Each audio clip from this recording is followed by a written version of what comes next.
¿De qué se trata la economía de Cuba? Para poder dar respuesta a esta pregunta es importante que tomemos en cuenta dos factores. En primer lugar, la economía cubana está basada en un modelo socialista tradicional en el que el Estado se encuentra encargado de todas las empresas del país y de toda su producción. En segundo lugar, hay que considerar que en 1960 Estados Unidos le realizó un embargo económico a Cuba, el cual se ha extendido durante todos estos años y se encuentra vigente en la actualidad, por lo cual las exportaciones netas de este país son básicamente nulas. ¿Qué quiere decir esto? Que hoy en día Cuba se encuentra sumido en un círculo vicioso de la economía en el que, por falta de confianza, no hay inversión y como no hay inversión, no hay producción. Además de esto, hay una gran cantidad de personas que se encuentran desempleadas y sumidas en la pobreza. Hola, mi nombre es Diana Linares y hablaré de la economía de Cuba. Con una población de casi 11 millones y medio de personas, Cuba presenta una economía subdesarrollada. De hecho, el Producto Interno Bruto de la nación se encuentra en la posición número 64 de 196 países evaluados. Este es uno de los indicadores económicos que expresa la situación real de un país. Sin embargo, algunos factores como el monto al que ascienden las deudas de la nación también influyen en su posicionamiento. Los ingresos generados apenas alcanzan para cubrir lo utilizado en servicios sociales, patrocinados por el gobierno. Debido a eso, Cuba también depende de ayudas económicas provenientes de otros países. ¿Cómo es la economía socialista de Cuba?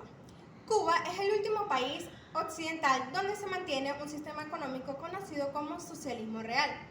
Este consiste en una planificación casi total de la economía y un control estatal de los medios de producción, lo que durante el siglo XX se conocía como socialismo de Estado. El gobierno de Cuba controla más del 90% de la economía del país. Ellos racionan el salario de los trabajadores a cambio de atención médica gratuita, de viviendas, de educación y de transportes de bajo costo. La economía centralmente planificada de Cuba es gestionada por el gobierno, pero no ha sido disuadida de inversiones extranjeras, pues hay muchas empresas de otros países que han derrochado una cantidad de dinero en agricultura, en infraestructura, en minería de níquel, en el mercado de azúcar y, por supuesto, en el turismo de Cuba.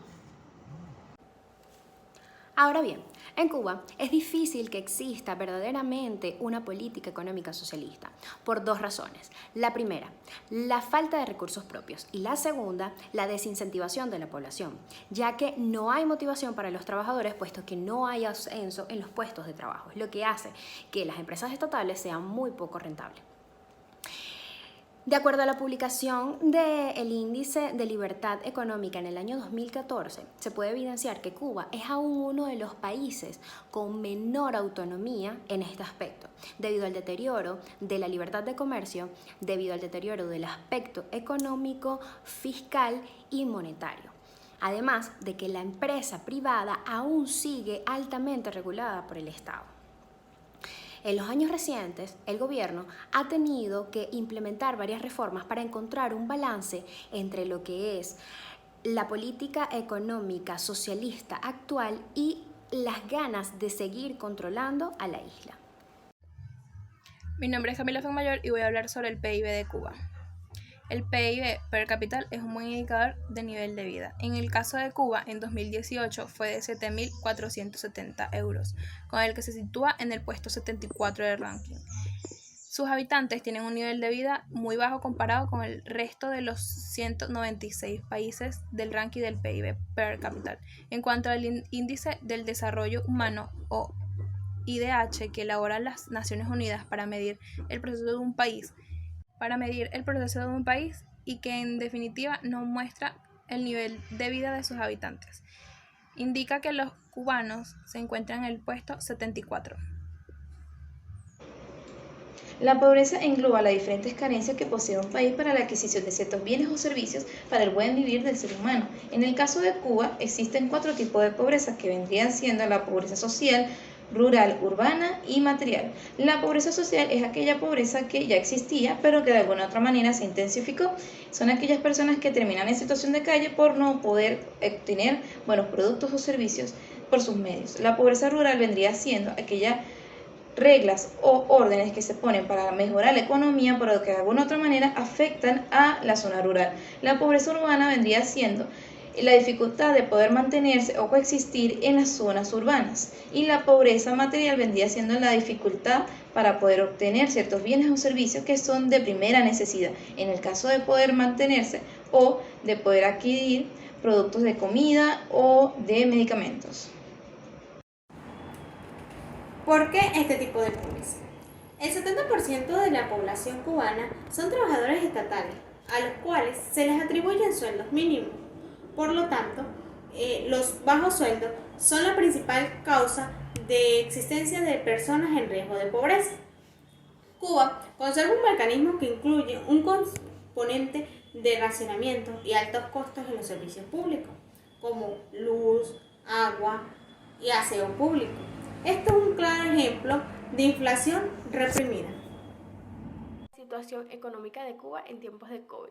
La relación económica cubana está compuesta por tres componentes: la compra de servicios profesionales, que ha sido el primer ingreso que tiene Cuba en divisas; el suministro de petróleo en tiempos favorables, que esto cubre el 50% de las necesidades cubanas; y el ingreso directo.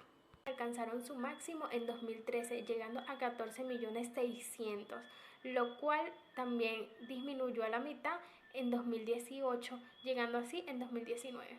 Estos tres componentes se redujeron en la exportación de profesionales un 20% y un 70% en envío de petróleo, lo que llevó a una inversión de 70 millones de euros esfumarse. Debido al COVID-19, Cuba tuvo que cerrar su turismo por completo. Esto dio la caída de un ingreso de aproximadamente 1.800 millones de euros, además de un descenso de 900 millones a causa de remesas entre cubanos y americanos debido al incremento del desempleo a 38 millones en Estados Unidos.